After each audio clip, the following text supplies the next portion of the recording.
कडुलिंबाची फक्त 2 पाने दररोज सकाळी उपाशीपोटी खाल्ल्यास रोगप्रतिकारशक्ती मजबूत बनते. अनेक आजार दूर राहतात. पिंपल्स, त्वचेवरील गाग, टॅनिंग, निस्तेज, कोरटी त्वचा अशा त्वचेच्या अनेक समस्या मुळासकट बऱ्या करण्यासाठी दररोज उपाशीपोटी कडुलिंबाची फक्त 2 पाने खा. कडुलिंबाची पाने आपल्या शरीराला इन्फेक्शनपासून म्हणजेच संसर्गापासून देखील वाचवतात. कडुलिंबाची पाने खाल्ल्याने ताप, सर्दी, खोकला, घसादुखी, व्हायरल इन्फेक्शन बरे होते. गजकर्ण, खाज, खरूज, नायटा असे फंगल इन्फेक्शन बरे करण्यासाठी उपाशीपोटी या कडुलिंबाची पाने आवर्जून खावीत. कडुलिंबाची पाने खाल्ल्याने आतड्यांचे आरोग्य चांगले राहते.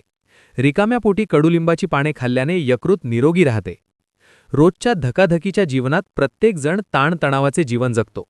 यामुळे ऑक्सिडेटिव्ह स्ट्रेस निर्माण होतो, जो यकृताला नुकसान पोहोचवतो. कडुलिंबाची पाने खाल्ल्याने यकृताचे ताणतणावापासून रक्षण होते. कडुलिंबाची पाने रक्तातील साखरेचे प्रमाण नियंत्रणात ठेवतात. कडुलिंबाचा कडू आणि तुरट रस रक्तातील साखरेची लेवल नियंत्रण ठेवतो. कडुलिंबाची पाने खाल्ल्याने बद्धकोष्ठतेचा त्रास देखील दूर होण्यास मदत होते, कारण या पानांमध्ये फायबर्स मुबलक प्रमाणात असतात. पोटफुगीचा त्रास देखील यामुळे कमी होतो. कडुलिंबाच्या पाण्याने केस धुतल्यास केसातील कोंडा निघून जातो. कोरडे केस मुलायम व चमकदार बनतात. कडुलिंबाच्या पाण्याने केस धुताना शॅम्पू किंवा साबण मात्र वापरू नका. उन्हाळ्यात अनेकांना घामोळ्यांचा त्रास होतो.